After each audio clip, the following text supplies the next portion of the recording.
Welcome to the Jon Sanchez Show on News Talk 780 KOH. It's a pleasure to be with you and a pleasure to be with my co-host, Mr. Aaron Clark of Edge Realty. How you doing, buddy? Good to I'm have you doing back. good. Good to have you Yeah, back. it's great to be back. It really has. It really, really has. I know. Dwight Millard of On Q Home Loans. How are you, my friend? I'm doing fantastic, John. How are you today? Good. You okay, buddy? You took a little while for you to answer me that. Were you contemplating whether you're doing good or bad or hot or cold? Yeah. Or... I don't know. Maybe I got technical difficulties going on, but can you hear me all right? Yeah, I'm doing good. Blurry, but I'm doing good. Good. Glad to hear it, buddy. Glad to hear it. You should be. All righty, fellas. Well, we got a lot of things to talk about. Let's get, we're going to get down to what our topic's going to be with or for you, and then give you our brief stock market recap. A little bit of a tough day today, but nothing to be worried about. I'm going to explain what happened today. But let me tell you about our real estate topic. This is going to be a great one. I was teasing with the boys. I said, how'd you guys like this? I really balanced it between the two of you. I'm going to make both of you work really, really hard today. And I have to join right in also because I've got a piece of today's topic. But here's what we're going to be discussing. Many home buyers ask one simple question of Dwight and of Aaron. How much house can I afford? Right? Really basic, simple question. That should be the first thing that comes to your mind when you are starting to shop for a home. How much house can I afford? But the real question boils down to this. How much house should I afford? Notice how I changed the word. Not how much house could I afford or can I afford, but how much house should I afford? Well, today what we're going to be doing with the boys is we're going to discuss affordability, mortgage payments, down payments, interest rates, and most importantly, the costs and mistakes that so many buyers make when they stretch their budgets too far. Folks, you're going to be in for a great treat because both these gentlemen, of course, deal with this question. Dwight, how many times a week do you get this question? I mean, probably at least once a day, I would imagine. Yeah, at least once a day, but John, I'm going to sound like an old mom here, but it all starts with the budget letter. It all starts with the budget letter. That's going to tell you what you can and should afford, what kind of money you have left over. But I get it all the time. People do blow through my stop signs though, John. Yes, they tend to do that. And we're not just talking kids either. They do. Aaron, how often do you get that question? I get it a lot. And primarily, I would say a lot of lenders out there that don't do a good job of asking a lot of questions like Dwight does. They'll just give them a blanket number of their max affordability without explaining all the additional costs that go into it. So then they call me up and they're like, I mean, I'm approved for $1 million. And then I go, well, your payment would be this. And then they go, I can't afford that. And I go, then you're not approved for $1 million. So yeah, we have to work the numbers backwards. I'm glad you brought that up. And I want to just ask this real quick, and then I'll get to the stock market side. Dwight, I don't know if you keep these stats or not, but if not, let's just go off your 40 plus years of experience doing this. How many times does a borrower max out the amount that you pre-approve them for? Are they coming, let's say within 5-10 grand of that maximum you've said they're approved for, or are they like, I'm responsible enough? Dwight's looking up at the sky going, oh boy, John, why'd you ask me this question? John, it's 85-90%. What's interesting, really I think, is what's interesting, I think the people who are most concerned about whether they can afford it or not are the ones that can actually afford it. It's the other group that says, I can make it work. I'll figure it out. I'll make it work. Those are the ones that are a little bit concerning. Yep, absolutely. So we're going to start off after the stock market recap. Let me tell you some of the kind of the breakdown of what we're going to be going through, because there's a lot here. So we're going to talk about the difference between can and should, right? You got a little taste of it just now. We're then going to get into with Aaron the true cost of home ownership, right? It's not just the down payment, it's not just the mortgage payment. There are so many other things that a home buyer needs to consider. Then we're going to talk about we're going to rip the curtain back, and we're going to pick Dwight's brain and say, okay, Dwight, what do you look for when you issue that golden pre-qualification letter or pre-approved letter, right? He's going to tell you, like I said, he's going to put back the curtain and say, these are what we look for behind the scenes. Then we're going to get into the hidden budget killers that Dwight always warns us about. We'll talk about how much house should different buyers consider, because it's completely different for a first-time buyer versus, let's say, a retiree. So we'll lay out that differential there. Then I'm going to join in the conversation, talk about the financial planning meeting homeownership, right? We'll talk about balancing the housing and the retirement savings and all the other investing obligations that you have in your life. And then we'll wrap things up with basically some closing thoughts, like a lender approval tells you what you can borrow. It's not what you should borrow, and a few things along those lines. So got a lot of things. It's going to be really interesting to learn what the boys have to say about that. All right, fellas, let's get down to today's stock market activity. We just did not have much of a chance today whatsoever because we saw significant weakness around the world as we were tucked into our beds last night. We awoke to, well, I'll tell you, I'm looking at my notes right now. My first stock update at 5:23 this morning, the NASDAQ futures were down 800 points. 800 points. Worst level we hit about 919, if memory serves me correctly. But again, it started overnight. What had happened? This is exactly what I warn all of you about, right? And that is you wake up one day and all of a sudden the traders, they don't want a certain segment of the market. And today or last night while we were asleep, they decided in South Korea, in Japan, in Asia, throughout the Asian markets, so on and so forth, they decided they didn't want semiconductors. No specific reason behind it. You can say whatever you want, overvaluation, whatever the reason is, they did not want it. So that's what set the table for us today. The Dow was kind of hanging in there all right. It was down a little over 100 points for most of the pre-market session, almost 300 at its worst level right before the opening bell. But it was the NASDAQ that had so much concern. S&P was also in triple-digit decline right before the opening bell, down about 111. So we didn't have much of a chance, at least in the pre-market session. But all of a sudden, stock market opens at 6:30. Everyone went, you know what? Maybe this is overblown. NASDAQ only opened down about 350 points. It improved about almost 700 points just from literally that last report again at 6:23 to the opening bell at 6:30. Just bizarre. So the futures were off a little bit. Let's just say that.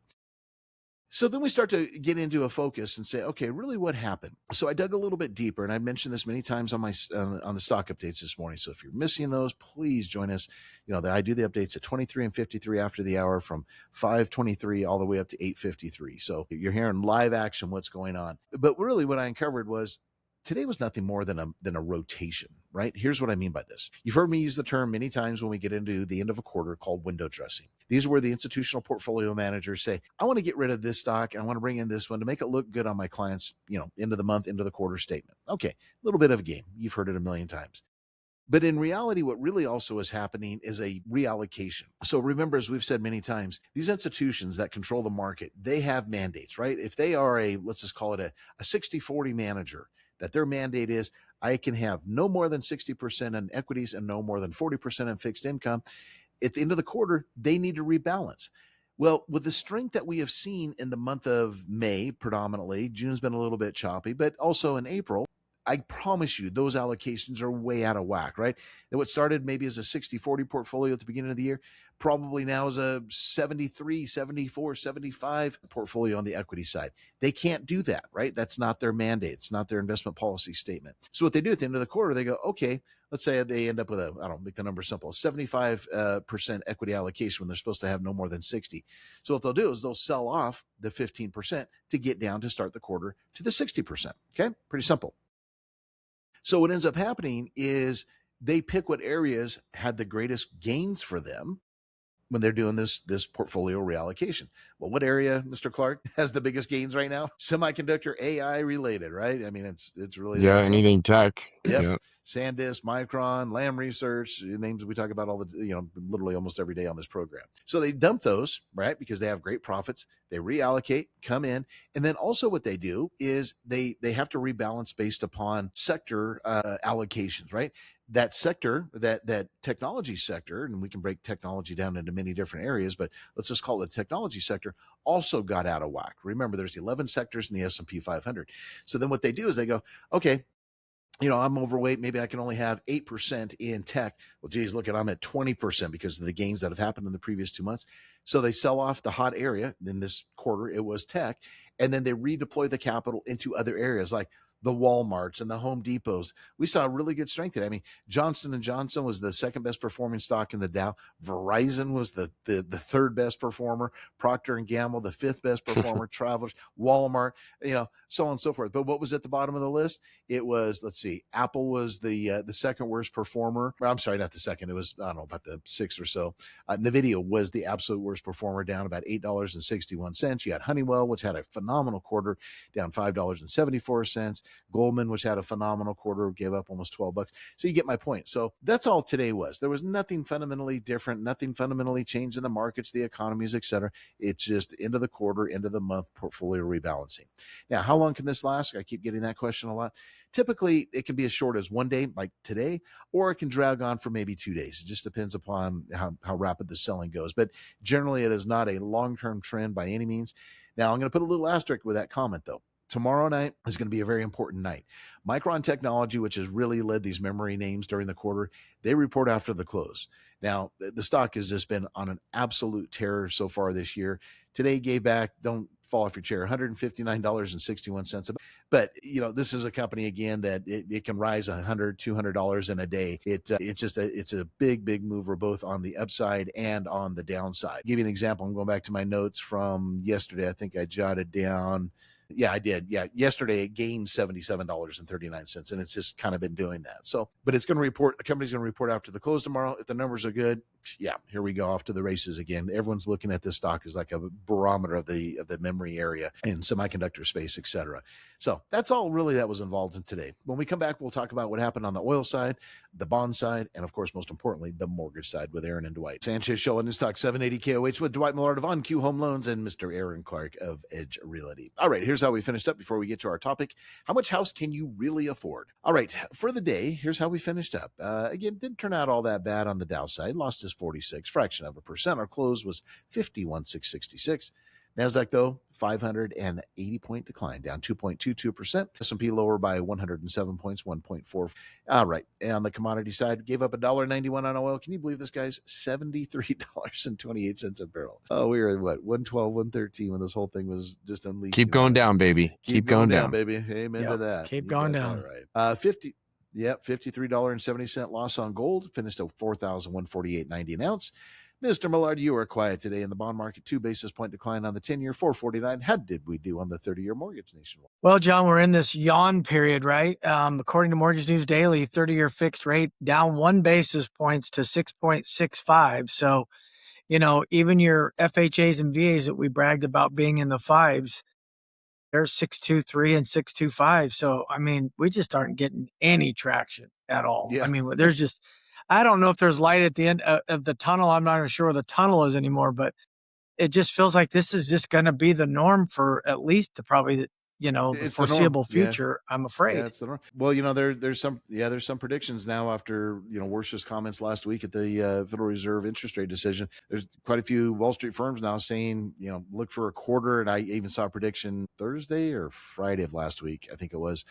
Some are saying 0.5 to 0.75% interest rate increase at the next Fed meeting. So, well, not the next, either October or again, the end of the year. So no talk right now on Wall Street as far as the interest rate cut. It's either hold steady or increases. So yeah, it's a tough why, this has no desire then to move, right? This has no desire to trade. Right. You're just, right. I see us, John, I guess the sweet spot is 6.5 to 6.7, right? It's just that pendulum right there. I don't even see us getting inside of 6.5 much.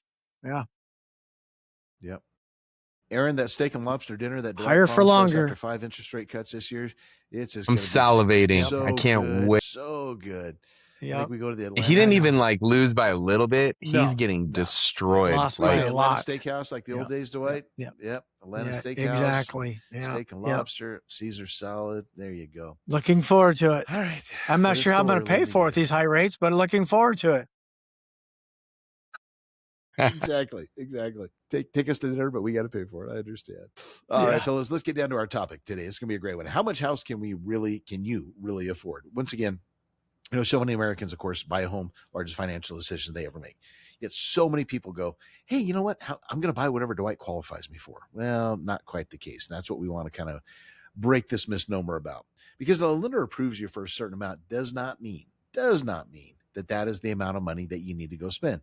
But as Dwight said, what'd you say, Dwight? But 85 to 90% of what you approve them for is about what they spend. Is that kind of a I'm holding off the 100%, but yeah, it's a lot. Yeah, they do. And what's interesting is somebody will put in and they'll say, I want to qualify. I'm looking for, let's just say 500. John, it's 48 hours before. How much can I actually buy? So I get them qualified for that. Then once you get them qualified for that, then it's like, well, how much can I actually go? So it's very common. That's the true number. Well, that leads us into our first topic on this, Dwight, which is, what's the difference between can and should, in your opinion? Can and should. What I can afford is what I feel comfortable. Should is more of a pipe dream. The problem you have is that, John, when you look at most of these clients, they don't even demonstrate a history of being able to save, and so, it's an unfortunate tight spot, because we had this during the 08, 09, run up when I didn't do subprime loans, and people just, when I didn't approve them, they went down the street. So, I just, there's got to have to be a hard conversation with yourself as what you feel like, because I don't factor in groceries. I don't factor in insurance. There's a lot of things I don't factor in to qualifying you. So, I mean, I think most people, what is it? And I think, and it's, I was going to say it's generational too, John. Some of these people. Yeah. Yeah. I think that's really the biggest issue we want to get across today is, what you are pre-approved for versus what you do. How do you know what that number is, right? Because you have emphasized, and I know you're going to go through it today over and over again, there's not a lot of things, right? You're going to get into DTI, debt to income ratios and things like that. But that doesn't include, as you just briefly touched on, a lot of things that really take money out of our pocket each and every month in our monthly budgets and our monthly expenses. And I think, especially for those that are first-time buyers, they've never been down this path, that's something that they want to do. Aaron, how much, as a realtor, how much do you feel responsible for talking them down a little bit, or do you? Is that your responsibility? So if Dwight says, "Hey, you're approved for $800,000," do you ever? And they go, "Hey, Aaron, I want you to find an $800,000 house." Do you try to talk them down a little bit and say, "You know what, guys, maybe 700 or 650 is a better range for you," or do you not get involved in that as a? Yeah, I mean, we're 10% realtor and 90% marriage counselor, financial advisor. I mean, we're all of it. So that's true. Yeah, I mean, a lot of it is because Dwight doesn't factor that stuff in, right? And they're not telling their financial planner that, things are rough at home. Never. Right. And so there's the emotional aspect but I'm seeing it all because I'm looking at houses and I'm seeing like the kids and I'm seeing the family and the dog and everything, so a lot of that kind of like helps put everything into perspective, where you can find out where a person's fear is, where they're stretched too much, what kind of behavior they have. If they're talking about how poor they are, but they're rolling up in a brand new, $150,000 diesel lifted truck. Yep. And they're like, we don't know where we're going to get our down payment. It's like, well, you should probably sell that thing. You know what I mean? And I've had those conversations. Have you? Yeah. So yeah. You're a pretty frank guy, so I can see you doing that. I want to see people succeed. Like I get more joy out of that than the dollars that come along with doing a good job. Yep. I want to see people succeed, and I want them to parlay that into more success. And in order to do that, you got to have some tough conversations on the front end. And fortunately, the ones that listen, they're doing well. Welcome back to the Jon Sanchez Show on Newstalk 780 KOH with Dwight Millard of On Q Home Loans and Aaron Clark of Edge Realty. Once again, for the market, a quiet day for the S&P and on the NASDAQ, or on the Dow side, but boy, the NASDAQ was a tough one. 46-point loss on the Dow was all. NASDAQ down 580 points, 2.22% loss. S&P down 107, 1.44%. All right, we're just getting warmed up on our topic. How much house can you really afford? So, Aaron, we're going to move you on over to the next segment here, which is the true cost of home ownership. Now, those of us that have owned homes for a million years, we know this is so true. But for those that are new or have been out of it for a while, we need to bring this to their attention. Let's go down your list of the true cost of home ownership. Yeah, I would say the number one most important thing on the true cost that we talk about on the investment side a lot is we'll talk about like repair costs, allocating a certain percentage of rent. And homeowners just don't think about it. They get into a house, everything's fine, and they start living life, and then something bad happens. A water heater goes out, a furnace goes out, fence blows down, tree falls and hits your house, whatever it is. So the biggest hidden cost is just having just the normal expenses of repairs and things like that. So I always tell people, as soon as you buy that house, whatever you think may or may not happen, it doesn't matter. Open a separate account, aside separate from everything, and take a 10% of your mortgage for the first couple months or years or whatever, and just start stacking cash in there so that when it does happen, you have the funds to do it. You're not borrowing, because a lot of these, a little bunny trail here, but a lot of these contractors that are predatory will come out and you're in an emergency situation, you're furnace goes out in the middle of August and you're dying and the number is so outrageous, you don't have time to shop for it. And they throw a number at you that you can't afford and they'll go, don't worry, we got financing. Yeah. Yep. So then you get into that two trap. clients in the last month. So you have to be careful, and that's how you avoid that. So that's like the most important thing. But as far as fixed with the house, of course, you're going to have your property taxes, which Dwight will include those. But keep in mind, those adjust. As your home is appreciating in value, you're going to get a little postcard from the assessor every year that says, congratulations, your home value has increased, and we're now going to charge you more in taxes. So you're going to have that. The big one right now that's just knocking people out is insurance. I mean, you've got a lot of the issues that you're hearing in California here, no different. You're having a lot of issues where insurance companies are coming out and they're flat out just doing non-renewals. So then you're scrambling and then you might pay an extra $100 a month than what you were paying, which was already high. I think that's being conservative from what I've seen. Yeah, that is, I mean, on average, that's what it could be. And then if you have any claims, whatever, so you have to be careful of that. And then the other one I'm seeing a lot of right now is HOA fees. So people go, oh yeah, my HOA fees are $200 a month. They never change, whatever. Oh, you would be shocked at this different things that are happening. I have a client right now selling a condo and a new assessment just started because one of the condo buildings is sinking. And so because it's sinking, they're going to pass that cost on to fix that building to every homeowner in the complex. And so everyone's going to be paying for that. And that's an extra $200 a month for how many years? How do you find a buyer when I know that has to be disclosed, but real quick, a little tangent here. How do you find a buyer when there's something looming like that for your seller? I mean, it's because what you're selling is prevalent. It's common. It's an area that's known, and people that want it. It becomes a negotiable item. So it's like, hey, we'll split the cost with you, or Mr. Seller, we want you to give us a $10,000 credit because we have this or whatever. It's going to depend on supply and demand and popularity. But yeah, that's how it comes out. All right. Very good. Okay. So yeah, main ones, property taxes, HOA fees, homeowners insurance. Those are your big ones. Then, like Aaron said, the miscellaneous, home repairs, et cetera, which can add up significantly. So the bottom line for those of you that are new, for those of you that are new to homeownership, just have that. Dwight, what's a good, or one of you, what's a good budget figure? Aaron, I'll start with you. Should you go, like, for example, like with boat ownership, the rule of thumb is you set aside 10% of the value of the boat for repairs, right? Do you like to advise on a percentage? Aaron, I'll start with you. I mean, I always tell everybody from the perspective of the mortgage, whatever your mortgage is, plan on 10% of that, just putting it aside. Right. Dwight, but remember, you can get a home warranty too, which will help offset any surprises. And that's what you want to start with. But not property taxes, homeowner insurance, or HOAs. No, but it will help with maintenance, which those are the huge costs that will hit you hard. Yeah. Dwight, how about you? What kind of ratio do you like to recommend? You know, John, I personally would like to see people have at least a couple, if not 3 months of money they can actually set aside that they can have as a little comfort zone if something should happen. Yeah. Yeah. Okay. Very good. Okay, Dwight, now it's time to pull back the curtain. The big question everyone wants to know, which is, what do lenders look for when you are pre-qualifying people?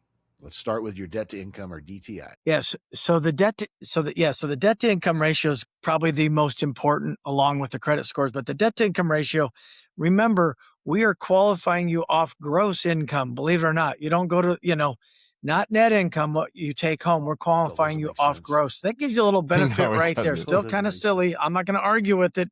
We're going to wipe a lot of people out if we change it. But so we price off the gross income. But John, what we don't put in there, like Aaron talked in the first part of this, is we count property taxes, homeowners insurance, HOA, anything that ties to the property. We don't count, your private insurance. If you have some insurance over here, if you have storage, medical expenses, dental bills. I mean, I don't see any of that unless it comes on a credit report. So, I mean, 40% of your life happens outside of what I can probably see, and either on a credit report or what you list. So the debt to income ratio based off your gross is very, very generous, in my opinion. I know you echo the same thing, but again, we don't want to change that, or we're going to not be able to qualify a lot of people. Real quickly, give the audience the calculation of debt to income, and then what ratio you like to see? Yeah. So typically, John, we've pushed these up quite a bit, but typically you can see about a 35, 37 top ratio, which is just your house payment divided by your gross income. Then we'd like to see somewhere between a 45 and a 49% of your gross income going to your total house payment plus your fixed debt that I know about. On government, you can push that, especially if you put another 1.5% down, you can push that all the way to about a 57%, John. So 57% of your gross income is going to your house payment plus your fixed debt on government loans too, sometimes. Yeah. Amazing. And are you seeing people push that? Yeah. All the time. And it doesn't leave much room for error. Doesn't leave any room for error, actually. Yeah. And then, of course, the other things besides the debt to income that you're looking for, you're looking, obviously, credit scores. Like you keep saying, you love low sevens. That really opens up the door. Low 700 on the FICO. That opens up the doors to a lot of different lending type of programs. But again, we did a show a few weeks ago. Pick up the podcast on it or YouTube. For the lower credit scores, there's still lots of programs, FHA and many other programs. So that's where you're going to work with Dwight. And again, really, there's a program out there for you no matter what your credit score is for the most part. Employment history, down payment requirements, the reserves, so on and so forth. Yeah, it just quickly, John. I mean, the employment history has gotten a little flexible. We just want to see a 2-year earning history unless you've had some education to tack into that. So that one's kind of gone away. I remember you used to have to document every job you had and all that, but it's just looking at that you've had the ability to earn, that you just didn't take time off and you're now getting employed to just qualify for the house. Even though I could probably still get that one approved too. And to wrap up on this, what you call your budget killers, those are things, like you said, that you can't see on the credit report. Some of these you can, but obviously car payments show up, credit card debt shows up, but lifestyle inflation, that's nothing you see on a credit report. Sometimes you see student loans, sometimes you don't. Child care expenses, right, Aaron? I mean, that's, I've got 2 young grandchildren, and thank God my daughter-in-law is able to stay home. But yeah, she was telling me the other day, I don't even remember the quote. I think it was $500 a week or something because my grandchildren are 19 months and about 5 months. And she said, yeah, if I had to go to work, I'd be looking at, I bet she said like $2,400 a month for 2 kids. I'm like, my God, I've been out of it for a while. So yeah. But Dwight, you don't see that, right? And then of course, vacation. We don't see that. Etc. So yeah. And that's where your own responsibility comes in, having the budget and really, working with your lender and say, you know what, you approved me for this, but according to my budget, I can only afford this. So, let's be realistic on it. Cause I think, again, such wise advice, Dwight. Great job. All right. When we come back, we'll wrap up our topic once again. How much house can you really afford? Welcome back to the Jon Sanchez Show on News Talk 780 KOH. Mr. Millard, can we get your phone number, sir? Yes, sir. 240-2022. Thank you. Mr. Edge of Realty. Clark. Mr. Clark. Your name on the video. And I'm like, Edge, really? Eric. Oh, wait a minute. Okay. 673-6700. Everybody knows it. There we go. Yes, they do. All right. Once again, we've been talking about how much house can you really afford? The bottom line is we can sit here and tell you all day, all night, what you should, what you shouldn't do. The bottom line is this. This is why you need a team of Aaron and Corey and Dwight and so on and so forth to really work with them. They're not going to steer you down the path, as Aaron said at the beginning of the show. He is not going to max you out. Maybe even though Dwight may have approved you for, whatever, 700,000-800,000, that's not where Aaron's going to let you go. And Dwight's not going to, he's going to counsel you, even though the system may come back and say, yeah, you're approved for that, 700 or 800. Dwight's going to go, let's talk reality here. Now, let me jump in real quick. What about financial planning and how it meets home ownership? So I want to just cover this very quickly. So this is the challenge, especially for those that are new to home ownership, right? You have to balance your housing and your retirement savings. Don't make the mistake, and we've all seen this. We've all done it. I know I did it early in my life, which is your goal is to get into that house at whatever expense it can be. And you end up going years without funding your 401k, your IRA, or putting money away for your kids' college education or something. I get it. Year or two, if you're young, no big deal. Not going to make a huge significant difference. But just remember, your goal is to get into that house, get the best rate you can, be happy where you are, but at some point, get back on the bandwagon, start saving for the retirement sooner rather than later. Make sure you got a good amount of emergency reserves, as both of the boys had talked about. What is that amount? Well, like I said, your professionals can help you with that side of it, but you heard Dwight's recommendation, 2 to 3 months of the mortgage payment. And Aaron said, depends upon if it's an investment property or not, what that amount is, but just be careful on that. Investing versus paying down the debt. Dwight, you've done a great job over the years talking about, look, I don't want that extra $10,000 down payment. It may sound good that you're putting 20% down, but if you don't have to, it really does not make that big a difference when it comes to what the payment is. So again, that's where Dwight can work with you. Obviously, I'm near and dear and passionate about the estate planning considerations. If at all possible, get a hold of me. Take a look at our website, specializedtrust.com. Get the living trust done before you purchase the home. This is something Dwight is, he and I have been talking a lot about. Just right, Dwight, you've been emphasizing the importance of how much easier it is to get it done. We all know that before escrow closes. Yeah, absolutely, John. And it's something everybody doesn't think about. And then, when they do think about it, maybe it's too late. So it's just keeping it top of mind. Yep, exactly. And as Aaron has always said, and we all three of us know this, and many of you know this, real estate's a great long-term wealth building strategy. It really is. So yeah, do it, but just don't sacrifice, and don't be house rich and cash poor, right? Aaron, we've all seen it. And again, I remember doing it earlier in my life where you get in by the skin of your chinny chin. You've put every penny you can into it. You've borrowed from 401ks. You've sold things. You've done whatever you can. Hey, you know what? That's a sacrifice you need to make. But let me tell you, it's no fun, especially if it lasts for 2 or 3 years. We think, hey, you know what's going to be tight the first year. We can do that. But then whatever, you lose a job or get your hours cut, and it remains that way. That's no fun. It's no house is worth that. No house is worth that. Right, Dwight? Yeah, Aaron? No, absolutely not. Absolutely not. So to kind of give you some closing thoughts, a lender's approval tells you what you can borrow, not what you should borrow. Yeah, that's your financial plan really tells you what you should borrow. If you don't have a financial plan, reach out to us. We can get that done for you. Again, the goal is not to buy the biggest house possible. The goal is to build a life that you can comfortably afford while you are still preparing for your future. Dwight, wrap us up on your final thoughts and advice.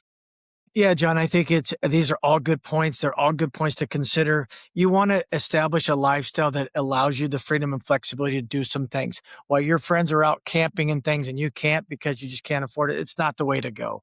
I mean, as Aaron and I have talked over the years, I mean, there are times maybe it's not the perfect time, maybe it's to buy, maybe it's not this house, but just be mindful of that. It'll be an easier road for you. If you're at home cooped up and frustrated all the time because you can't afford anything, it's not a fun route.